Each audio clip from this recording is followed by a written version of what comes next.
Indonesia menggulati kekerasan seksual selama bertahun-tahun. Menurut Komnas Perempuan tentang catatan tahunan 2022, tercatat sebanyak 338,496 kasus kekerasan seksual yang telah diadukan pada tahun 2021. Menurut data CATAHU 2021 Komnas Perempuan, dalam kurun waktu 10 tahun terakhir ini yaitu dari 2010 sampai 2020, angka kekerasan seksual terhadap perempuan banyak mengalami peningkatan, mulai dari 105,103 kasus pada tahun 2010 hingga mencapai 299,911 kasus pada tahun 2020 atau rata-rata kenaikan 19,6% per tahunnya. Kekerasan seksual adalah sebuah bentuk tindakan yang mengarah pada alat vital atau alat reproduksi pada seseorang. Kekerasan seksual dapat terjadi di mana saja, termasuk dalam lingkup pendidikan.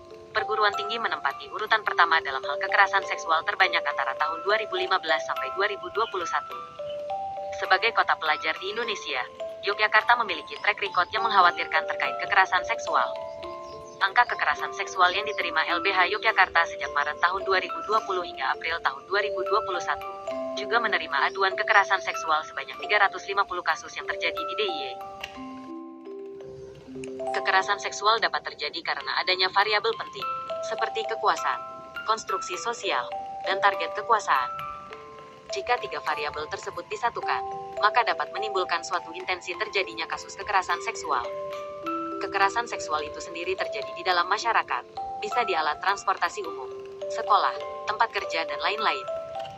Tetapi kebanyakan kekerasan seksual banyak terjadi di sekolah atau lebih tepatnya perguruan tinggi karena di dalam perguruan tinggi terdapat relasi kuasa dan patriarki. Relasi kuasa antara korban dan pelaku kekerasan seksual yang terjadi di perguruan tinggi menunjukkan bahwa pelaku memiliki kekuasaan yang lebih tinggi dibanding korban. Sedangkan patriarki itu sendiri menciptakan stereotip tertentu terhadap perempuan yang menyebabkan kekerasan seksual dapat terjadi dan dalam patriarki dianggap sebagai bentuk penindasan laki-laki terhadap perempuan yang paling mendasar. Pembuatan video ini bertujuan untuk mencegah dan menangani kasus kekerasan seksual di perguruan tinggi Yogyakarta. Terdapat beberapa langkah yang dapat dilakukan yaitu perguruan tinggi dapat mengadakan seminar dan sosialisasi tentang kekerasan seksual kepada mahasiswa, dosen, dan karyawan. Perguruan tinggi juga dapat membentuk satuan tugas yang khusus bertugas untuk memberantas kekerasan seksual di perguruan tinggi. Satgas ini dapat bekerja sama dengan berbagai lembaga terkait, seperti polisi dan lembaga perlindungan anak, dalam menangani kasus kekerasan seksual. Selain itu, pemerintah telah mengeluarkan beberapa kebijakan dan peraturan terkait pencegahan dan penanganan kasus kekerasan seksual di perguruan tinggi. Kementerian Pendidikan, Kebudayaan, Riset, dan Teknologi telah mengeluarkan Peraturan Menteri Pendidikan dan Kebudayaan Nomor 5 Tahun 2021 tentang pencegahan dan penanganan kekerasan di lingkungan pendidikan. Dalam peraturan tersebut, perguruan tinggi diwajibkan untuk menyusun kebijakan dan program pencegahan serta penanganan kekerasan seksual. Perguruan tinggi juga diwajibkan untuk menyediakan mekanisme pelaporan dan penanganan kasus kekerasan seksual, serta memberikan dukungan dan perlindungan kepada korban. Selain itu, perguruan tinggi diwajibkan untuk membentuk tim pencegahan dan penanganan kekerasan seksual yang terdiri dari berbagai pihak, termasuk mahasiswa, dosen, karyawan, dan lembaga terkait. Kekerasan seksual merupakan setiap perbuatan merendahkan, menghina, melecehkan, dan atau menyerang tubuh, atau fungsi reproduksi seseorang, karena ketimpangan relasi kuasa atau adanya patriarki. Kekerasan seksual di perguruan tinggi merupakan sebuah permasalahan yang tidak pernah berakhir.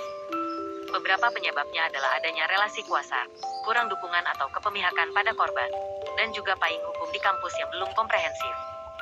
Kami mengambil sebuah contoh kasus di DIY. Melihat dari banyaknya kasus kekerasan seksual yang terjadi di DIY, masih banyak kekerasan seksual yang terjadi karena adanya relasi kuasa dan patriarki. Dari hal tersebut di setiap perguruan tinggi harus membentuk satgas yang bertugas untuk memberantas adanya kekerasan seksual. Pemberantasan tersebut bisa dengan cara mengkonseling mahasiswa dan mahasiswi perguruan tinggi, melakukan pendekatan kepada mahasiswa agar mereka dapat merasa aman dan dilindungi oleh pihak universitas atau fakultas, memberikan seminar dan workshop tentang edukasi dan penanganan kekerasan seksual. Bentuk-bentuk seperti ini harus mulai kita terapkan di dalam perguruan tinggi agar mahasiswa berani untuk mencegah dan melawan pelaku kekerasan seksual yang terjadi di perguruan tinggi.